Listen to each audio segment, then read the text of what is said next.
Before the show, a quick word from our sponsor.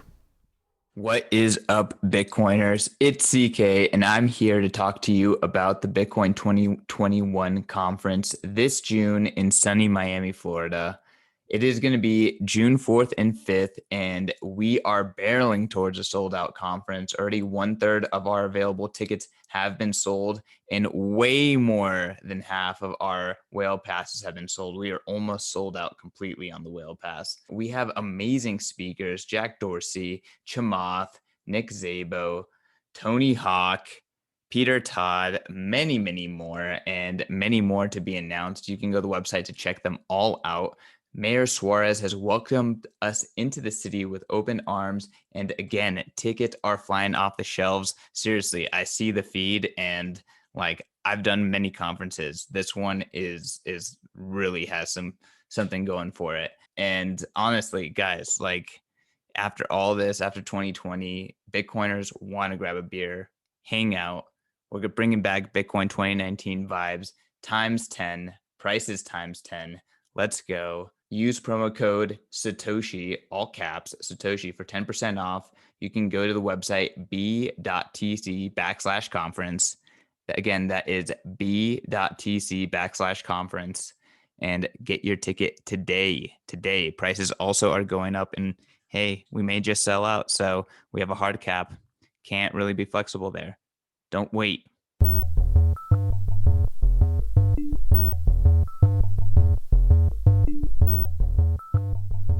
Live from Utrecht, this is the fan Wirdum Sjorsnado. Hello. Sjors, we're gonna talk about a classic today. Yeah, we're gonna party like it's 2015. SegWit. That's right. Segregated Witness, which was the previous soft fork.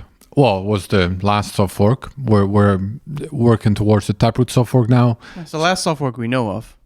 Yes, I guess so. It activated in 2017. Mm-hmm. It was developed it started being developed in 2015. I think it was late 2015, yeah, that the final idea came about to turn it into a soft fork. Yeah, and it's probably, would you say, it's probably the biggest protocol upgrade Bitcoin has seen so far, right? Well, it's the biggest protocol upgrade we've seen since the days of completely reckless deployments of upgrades, right? Wouldn't you say it's almost the biggest code change, for example?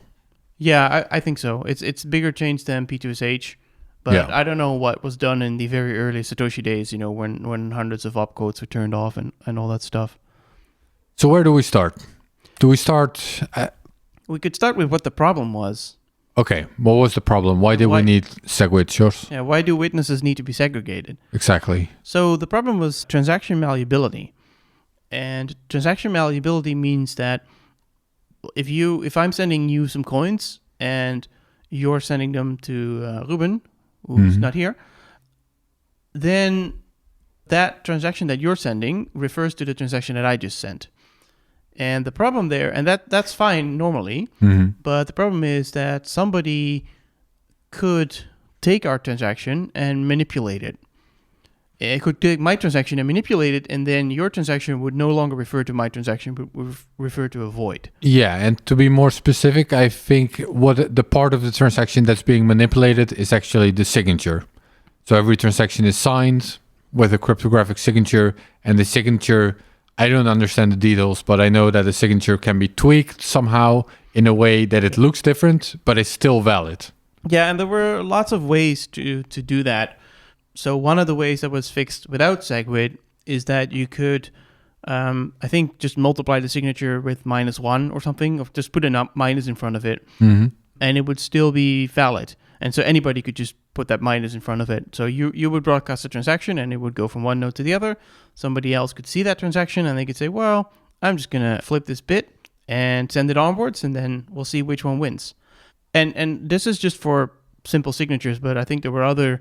If you have more complicated scripts, there are also ways that somebody can mess with that script. Yeah, so someone can mess with it in flight, basically. You send a transaction to the network, and then it's forwarded from peer to peer until it reaches a miner and it's included in a block. But every peer on the network can basically take the transaction, tweak it a little bit, and forward it, or the miner can do that. Yeah, and I guess even the person making it can do it. Sure.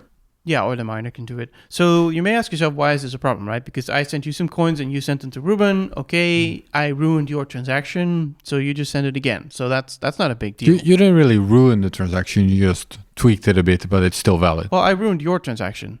So I send coins to you and you send coins to Ruben, but that last transaction no longer points to an existing transaction because somebody messed with my transaction. Yeah, it's the second transaction that's getting in trouble. Yeah, and this is not a problem in the scenario we just described, right? Because you can just make a new one. Except, what about if you're not you, but what if I sent a transaction to a super secure vault in the Arctic, like thousands of meters underground, and then I went to the Arctic and I created a redeem transaction back to my hot wallet, but I didn't broadcast it. I just signed it. Why are you making such a complicated example with vaults and Arctics? Well, this one isn't that complicated. I just, I went to my vault. I created the transaction out of my vault, and then I basically buried the vault in like 100 meters of rock. So it's very difficult for me to go back to the vault and make a new transaction. And then I broadcast my original transaction that sends the money to the vault, and somebody messes with it. Now I have to go back to Antarctica, and there's COVID, and it's very complicated. So that's a terribly difficult example. Another example would be Lightning. Yeah, that's the more obvious one. Yeah, so with Lightning, what happens, and we've explained Lightning in earlier episodes, but the idea is you sent money, two people sent money to a shared address, and then the only way to get money out of that address is with transactions that you've both signed before you sent money into that address. Mm-hmm. So you don't want somebody messing with the transaction that goes into the address, because then you can't spend from it anymore. Or you can, but you'd both have to sign it again. And so one party could kind of cheat the other party out of the coins. Yeah, the point with Lightning is that you're building unconfirmed transactions on each other. So if one of the underlying transactions is tweaked, then the transactions that follow up on that one aren't valid anymore. Yeah, and people spent lots of time trying to find ways around that problem, because people were thinking about Lightning-like solutions for quite a while, and it was just really hard to solve. Yeah, so to be clear, the concrete attack in this Lightning example is that one of the parties would tweak the transaction they shared between them, send this tweaked transaction to the network, and then I guess the other party probably wouldn't even recognize that transaction, or even if he did, he couldn't use his own transaction to get his funds back. Am I saying that right? Yeah, all the transactions that get your funds back are no longer valid. So this could be a problem, in all the cheating scenarios. Yeah, exactly. So there's also another well-known example, which was the Mt. Gox case. And that was, a mistake on the part of Mt. Gox as well. If we assume that the story we've been told about how the hack happened is really true, but the story was... The hack, or you mean one of the many hacks? The big one, basically. They claimed that the big one was due to transaction malleability. And the story was that they were basically doing their internal accounting based on transaction IDs. So a customer would withdraw funds, use malleability to change the withdrawal transaction a little bit, still get the money because the transaction is still valid, but then claim, guys, I made a withdrawal, but I never received the money. Mt. Gox would take the transaction ID, look if it was in the blockchain, saw that there's no transaction ID like that in the blockchain. Our customer must be right, and then resend the coins. Yeah, but there are so many other things you have to do wrong for that particular thing to happen. Yeah. But anyway, let's blame it on malleability. I'm just giving an example of something that could go wrong because of malleability if, in this case, you make other mistakes as well. Mm-hmm. So that was malleability. Yeah. So that's what we want to solve, right? Yeah, and there have been, partial solutions to this already because it's a much bigger problem than just the signature, I think. But in either way, it turns out that it seems like a whack-a-mole game that's just really hard to solve. And the fundamental problem there seems to be that because you're pointing to something that includes the signature, it just gets too complicated. One thing SegWit does is it no longer refers to the signature because it refers to, the signature is put somewhere else in a transaction, in some sort of extra data. And to make this very clear, in case some of our listeners aren't keeping up, the thing is, a transaction consists of all of the transaction data plus the signature. formally or usually, or still the case in some transactions, the transaction data and the signature is hashed together. This gives you a string of numbers, and that's the transaction ID. Yeah. Now, because the signature can be tweaked, that means the hash, meaning the transaction ID, can also be tweaked, and you end up with basically the same transaction with a different transaction ID, and that causes all the problems we just discussed. Yeah. So that's the problem we needed to solve. Somehow we need to make sure that a transaction would always result in the same transaction ID. Yeah, so the solution there is to put put the signature in a separate place inside the transaction that, as far as old nodes are concerned, doesn't even exist. And you still refer back to other transactions by the original data. So the original part of the transaction, that still creates the hash. And the signature is this new data, and you do not use it to create a hash. Right, so the signature ID can't be tweaked anymore because the signature isn't in there anymore. Right, so you can still tweak the signature if you wanted to, although there's some limitations on that too. But if you tweak the signature, that's not part of the hash. And this is nice, right? So that's one thing it does, SegWit. And the other thing it does is it just, because this data goes into a place that old nodes don't care about, well, suddenly you can bypass the 1 megabyte block size limit without a hard fork. Because old nodes will see a block with exactly 1 megabyte in it, but new nodes will see more megabytes.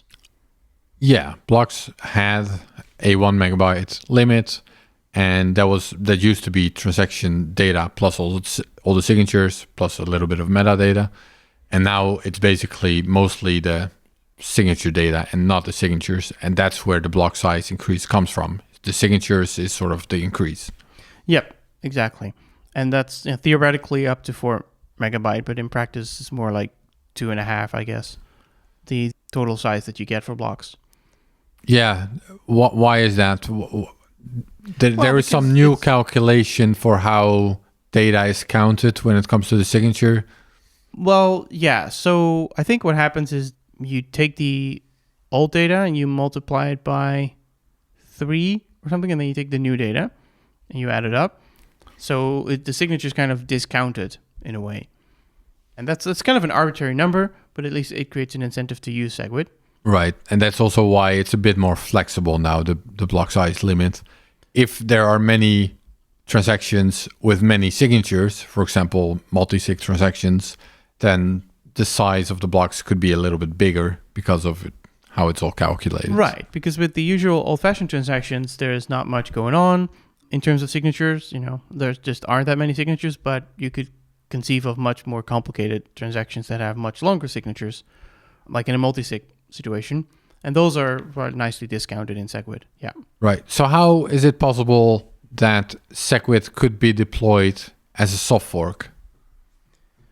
Okay. Yeah. So which means a backwards compatible upgrade. So old nodes still recognize the SegWit chain as long as it has majority hash power at least. Yeah, and they do this because this new data that we've added is not communicated to old nodes. So every transaction has a little piece of witness that's not communicated to old nodes, and every block has a part that is the witness that's not communicated to old nodes. Mm-hmm. So basically, new nodes. First of all, where is this part? I think it's at the end of the block. It's in the Coinbase transaction, right? I think it's appended at the end of the block, but it's also referred to in the Coinbase transaction. Because what you do want to do is you want to make sure that, the block hash just refers to the things that are in the block, but it only refers to the things that are in a block as far as legacy nodes are concerned. So, but you don't want to tell the legacy nodes about the SegWit stuff. So what happens is there is a op return statement in the Coinbase, which refers to a hash of all the witness stuff. Yeah, the Coinbase, in case listeners don't know this, isn't just a company. It's also the transaction that pays the miner his rewards. Exactly. So basically the first transaction in any block. Yeah, and that transaction can just spend the money however it wants, but it has to contain at least one output with op return in it, and that op return must refer to the witness blocks. So old nodes just see an op return statement and they don't care. And op return is a little bit of text. Yeah, op return basically means, okay, you're done verifying, ignore this, but it could be followed by text, which is then ignored. Right. Except by new nodes, which will actually check this. Right. So this allows the nodes to communicate blocks and transactions to new nodes and to old nodes, and they all agree on what's there.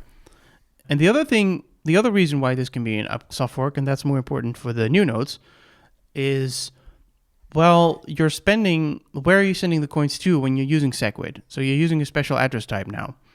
And this address type, or like on the blockchain, what you have is a script pub key. That is what an output says. So an output of a transaction tells you how to spend the new transaction. It puts a constraint on it. Mm-hmm. And so this script pub key with SegWit starts with a 0, or at least does now, but with Taproot it'll start with a 1. Mm-hmm. And then it's followed by the hash of a public key or the hash of a script. And new nodes know what to do with this. They see this version 0. They know, okay, this is SegWit the way we know it. And they see a public key hash. And they know, okay, whoever wants to spend this needs to actually provide the public key and a signature. But old nodes, what they see is, okay, there's this condition, which is put 0 on the stack and put this random garbage on the stack that I don't know what it is. And the end result is there's something on my stack and it's not 0, and I did not fail. And so, okay, whatever, this is fine, you can spend this. So old nodes think that anybody can spend that coin, but new nodes know exactly who can spend it and who cannot spend it. Yeah, it's actually called anyone can spend out. Yes. So in a hypothetical situation where there would only be old nodes on the network, then it would also literally mean that the coins in these addresses could be spent by anyone. Yeah, this is why the activation of Taproot was, of course, always exciting, because yes, the miner signaled, but okay, what happens? Yeah, we discussed that in the last episode, I think, or the one before that. Well, in general, we've talked about, what can go wrong with soft fork activation, and this would be one of it. And so, well, it didn't go wrong. So that's good. But yeah, so the reason it didn't go wrong is because if there's a mix of old and new nodes on the network, but most miners enforce the new rules, then most miners will ensure that these coins in the anyone can spend outputs from the perspective of old nodes won't actually get spent. That's right. They'll consider blocks that spend these coins invalid, and as long as they're the majority, they'll also create the longest chain. So now new nodes are happy because all the new rules are being followed, and old nodes are happy because no rules are being broken from their perspective, and they just follow the longest chain. So everyone's still in consensus. Yeah.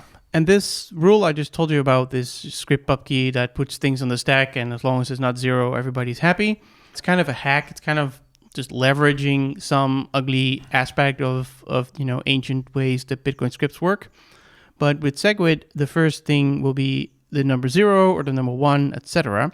And this actually introduces a cleaner variant of the same principle, which is that as far as a SegWit node is concerned, if it starts with the number 0, it's going to enforce the rules. If it starts with the number 1 or higher, it'll consider it it doesn't matter, anybody can spend this. And if we get Taproot, then the new nodes will see version 0, they'll enforce the rules. They'll see version 1, they'll enforce the rules. But if they see version 2 or higher, they'll just consider it valid. And that means that moving forward, it's much easier to introduce soft forks like Taproot without having to find another hack in the old scripting system to exploit. Right. So SegWit was a little bit of a hack, but it was, in that sense, a one-time hack, because now we can use versioning, and every time we want to introduce a new rule for spending coins, it's going to be pretty clean and easy moving forward. Yeah, exactly.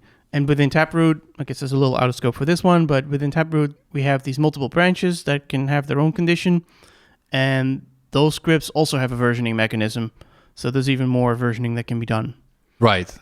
One more question, Sjors. We mentioned that the signatures, they're included in the end of the block, you mentioned. I think they're just appended. But there's a reference in the Coinbase. Mm-hmm. So how are all these transactions included in one little transaction? Well, it's called a Merkle tree.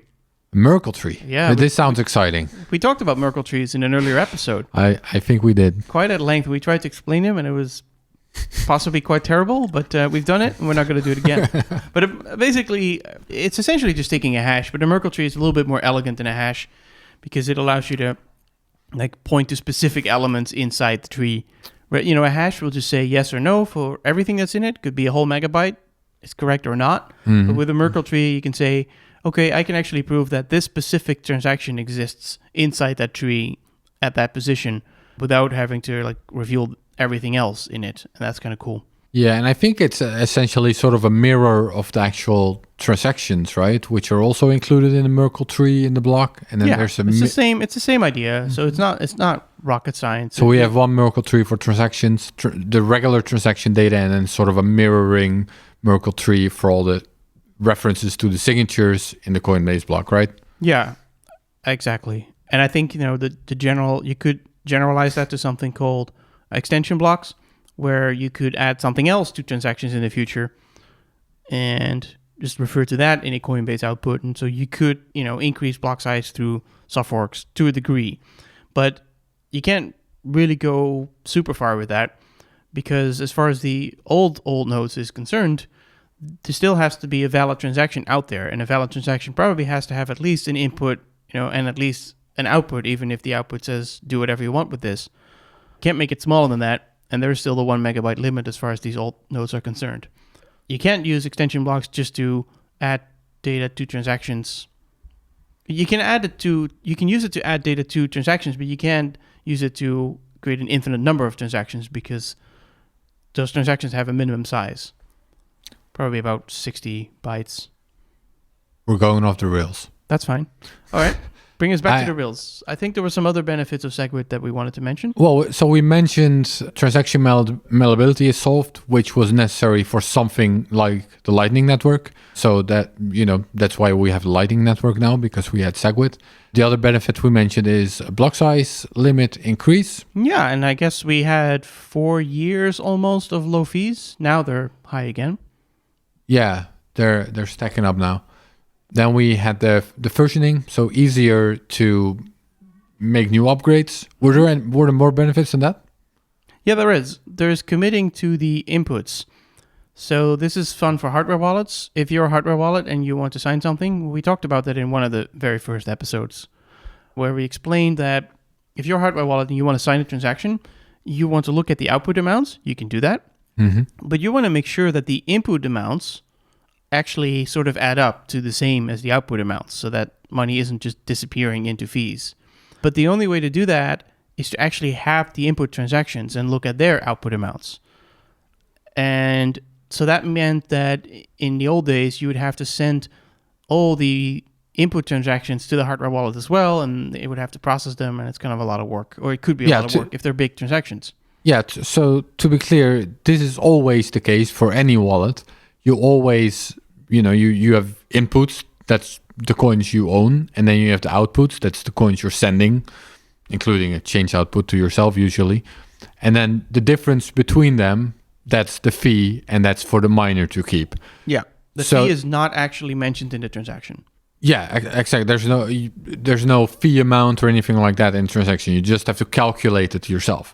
That's fine for a regular wallet, because the regular wallet just knows how much all of the inputs are worth, and the outputs are obvious, they're in the transaction, and then the different, it's easy to calculate. Mm-hmm.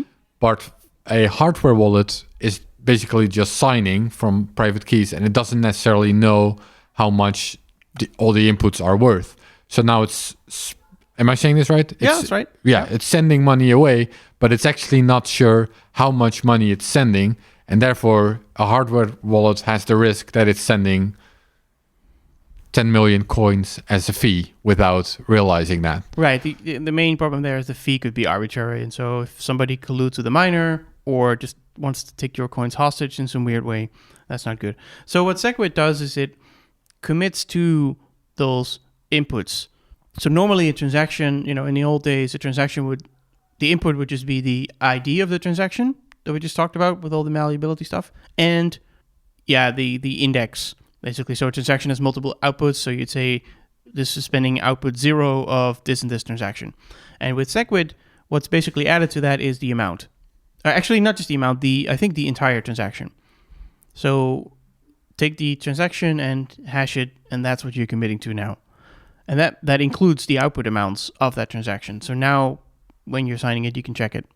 Could still be entirely fake, by the way. You could craft a fake transaction with fake inputs and any output amount you want. But then if the hardware wallet signs it and you put it on the blockchain, well, it's not going to be valid. So that's kind of a useless cheat. Yeah, we talked about that in episode 2, maybe? No, I think in the first episode. Episode 1? Yeah, with the actual tornado. Right. Okay, so now we have 4 benefits of SegWit. One of them is malleability, which was sort of the main one. I think that was the reason. It was included. It was included in the elements sidechain of Blockstream, I think, before it even made it to Bitcoin, and I think that was the reason they had it, was solving malleability. So it enables things like Lightning, so that's a pretty big capacity increase. Exactly. Potential. So that's 1, and then we have the block size increase, which is 2. Then we have the versioning bits, which makes it easier to deploy future upgrades, which is 3. And then 4, you just mentioned, is the hardware wallet fee issue is solved. Yeah, or at least we thought it was solved. We explained in the first episode that there's some gotchas. But yeah, those are, I think, the 4 main benefits, and I think there's some minor tweaks as well in there, but it was a pretty big change. Compared to that, Taproot is relatively simple. Yeah, so I spent a lot of time on reddit.com/rbtc, and all I read there is that SegWit is the awfulest thing ever. How come, Sjors? The awfulest? Yes, it's horrible. Okay, well, sorry to hear that. I don't know. I mean, I've heard more reasonable objections from non-RBTC places saying, well, it would have been slightly simpler to do it as a hard fork, but the more I look at it, the less I'm convinced of that. Mm-hmm. Yeah, I guess the argument there would be that the signature hash reference, the signature hash tree is included in the Coinbase, and there would have been a cleaner place to put it if... Well, you wouldn't have had to put it anywhere. If you do a hard fork, you can just add the witness data to the blocks and in the main Merkle tree, so you don't need to do anything in the up return. Right. But the downside is you need to actually do a hard fork. And just to think through what's involved to do that that's where all the complexity then goes and all the precedent risk. So I think it's good that this was done as a soft fork. Yeah, I think I was saying it in jest, but I think that is probably the only argument that I've heard that even makes slight sense that's also being espoused. An English word. It's been a while since on RBTC I read all I meant that stuff. I think that's one of the more serious ones. But other than that, I think the main arguments were it was a Blockstream conspiracy and sure that of course you have all that extra complexity so that Bitcoin Core can get paid more and a whole bunch of things. Okay. Are you a conspiracy denier? Are you asleep still, Sjors? I'm a conspiracy Wake denier. up, sheeple. I'm sorry. I will keep sleeping. I think that's it, right? I think so, Sjors. All right then. Thank you for listening to the Wirdum Sjorsnado. There you go.